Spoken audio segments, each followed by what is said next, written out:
Dans le cadre de notre série « Les couleurs du racisme », nous recevons aujourd'hui Anne Allen, enseignante en sciences humaines à l'Université de New York à Paris, spécialiste de la littérature antillaise. Elle nous parle de la transposition de l'intrigue des Hauts de Hurlevent d'Émilie Brontë par Maryse Condé qui, dans son roman « La migration des cœurs », déplace l'histoire dans la Guadeloupe du dernier quart du XIXe siècle. L'occasion de se pencher sur les thèmes du racisme, de la stigmatisation et des freins à la mobilité sociale, des thèmes déjà ébauchés par Brontë à travers le personnage de Heathcliff qui devient rasier chez Maryse Condé. Pour dépeindre une société marquée par la violence coloniale, Condé s'écarte des représentations d'une nature antillaise paradisiaque pour se rapprocher de la rudesse des paysages de Brontë. Elle montre les conséquences de la diffusion des théories raciales qui ont accompagné la colonisation et l'esclavage. Les conséquences aussi de leur intériorisation par ceux qui en étaient victimes.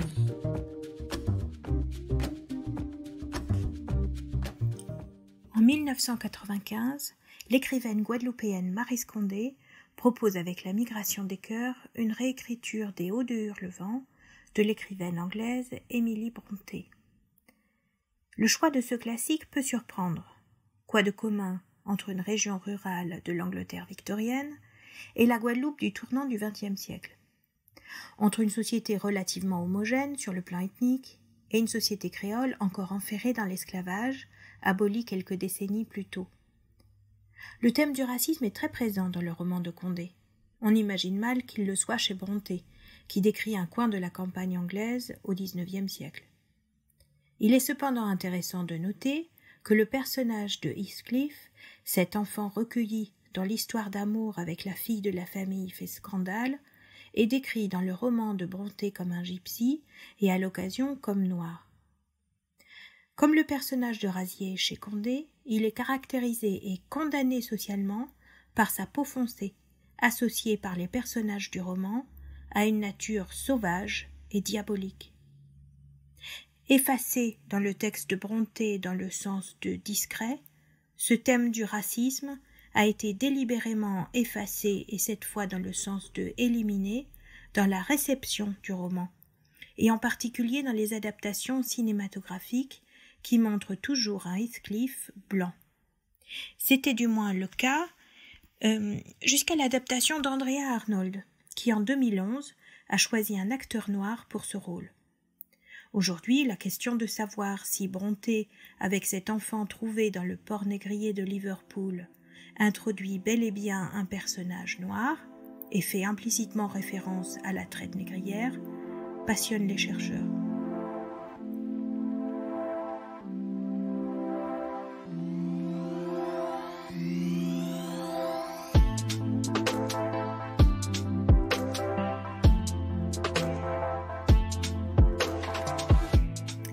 Venons-en plus précisément au roman de Maryse Condé, qui a déclaré qu'à la lecture des Hauts de Hurlevent, les paysages lui avaient semblé familiers.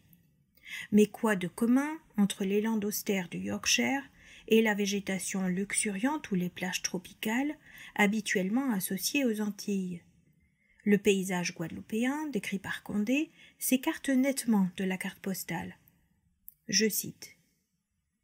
Hubert Gagneur était un mulâtre couleur de suif que son béquet de père avait laissé avec pour tout héritage sa prétention et l'Engoulevent, une maison de géreur à moitié en ruine qui s'élevait à Grand-Fond-les-Mangles sur un plateau calcaire, la savane désolée.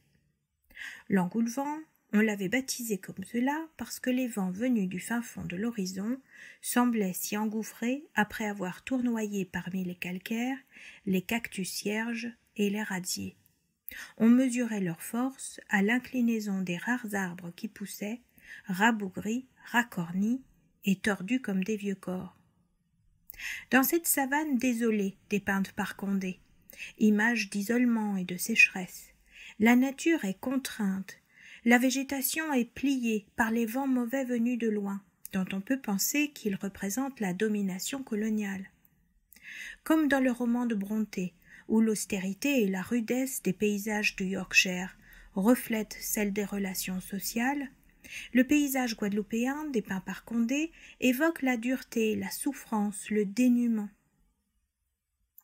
Tandis que les hibiscus et les cocotiers, des images antillaises typiques, cachent la misère, les paysages antillais décrits par Maryse Condé dans ce roman reflètent aussi les dégâts causés par la société de plantation.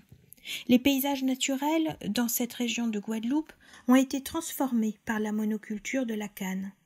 Ils sont hérissés des ruines laissées par son partiel abandon. Dans ce court extrait, on peut aussi apercevoir en filigrane l'image d'une économie construite selon une stratification socio-raciale, c'est-à-dire dans laquelle la stratification sociale recoupe une segmentation raciale. Les propriétaires terriens, blancs, qu'on appelle les béquets, se trouvent en haut de la pyramide, dont la large base est constituée par la population noire pauvre qui descend des esclaves. Entre les deux se place un groupe intermédiaire, composé à l'origine du produit des rapports sexuels souvent forcés entre les esclaves noirs et les maîtres blancs. La terminologie raciale les nomme des mulâtres, et on peut noter la dimension très péjorative de ce terme, emprunté à l'espagnol et qui dérive du mot mulet, c'est-à-dire l'hybride d'un âne et d'une jument. Ces mulâtres occupent parfois sur les habitations du XIXe siècle le rôle de géreurs ou de contremaîtres. Ce groupe est représenté ici par un fils non légitime, dont la peau foncée, et on pourrait dire trop foncée pour un mulâtre, est associée au déclassement social. La maison dont il hérite de son père est à moitié en ruine, et on apprend quelques lignes plus loin qu'elle ne reçoit jamais de visiteurs.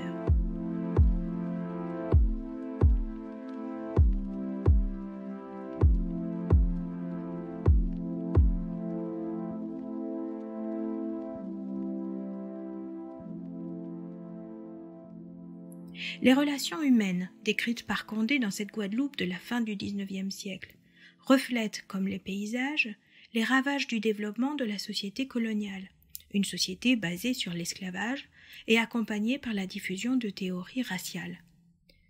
Le fils de Becquet, propriétaire de l'Engoulevent, Hubert Gagneur, qui a déjà 2 enfants, revient chez lui accompagné d'un enfant trouvé à la peau très foncée.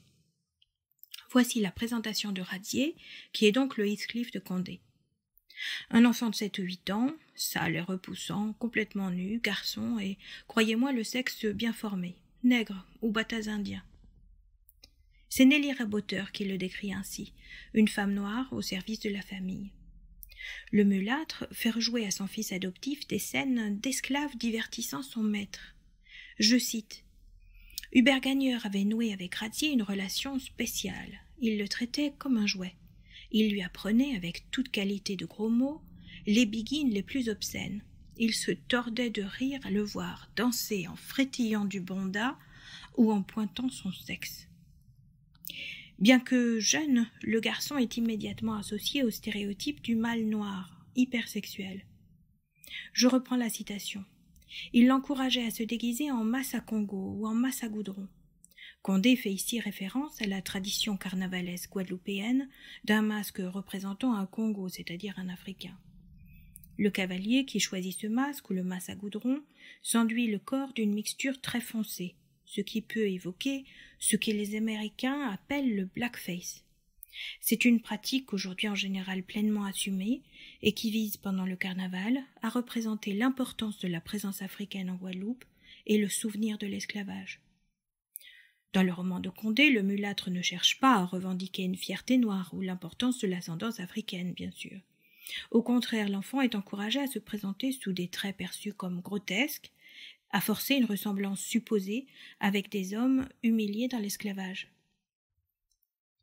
Nelly Raboteur conclut. On ne pouvait pas le trouver beau, à cause de la couleur de sa peau, de ses traits, de sa grosse bouche violacée. Le mélange de dégoût et de fascination pour le corps noir, son objectification, son érotisation dégradante, ne sont pas ici le fait d'un auteur, d'un narrateur ou d'un lecteur blanc et étranger à cette société. Ce racisme hérité du système colonial et esclavagiste, Nelly la servante noire et Hubert le mulâtre l'ont intériorisé. La violence de cette société racialisée sous-tend toutes les relations entre les personnages.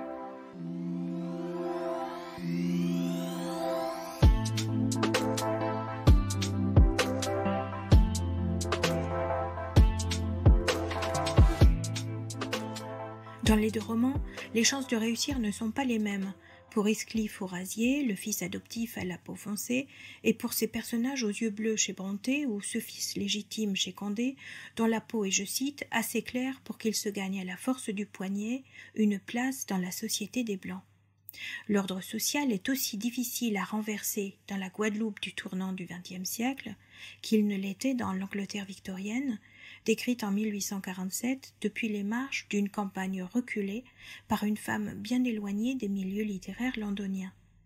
Dans l'un et l'autre cas, deux autrices en position relativement marginale dans leur société montrent, en décrivant la violence qui caractérise les relations entre les personnages, les ravages causés par la rigidité d'un ordre social profondément inégalitaire et d'un système de hiérarchisation raciale qu'ils ont intériorisé.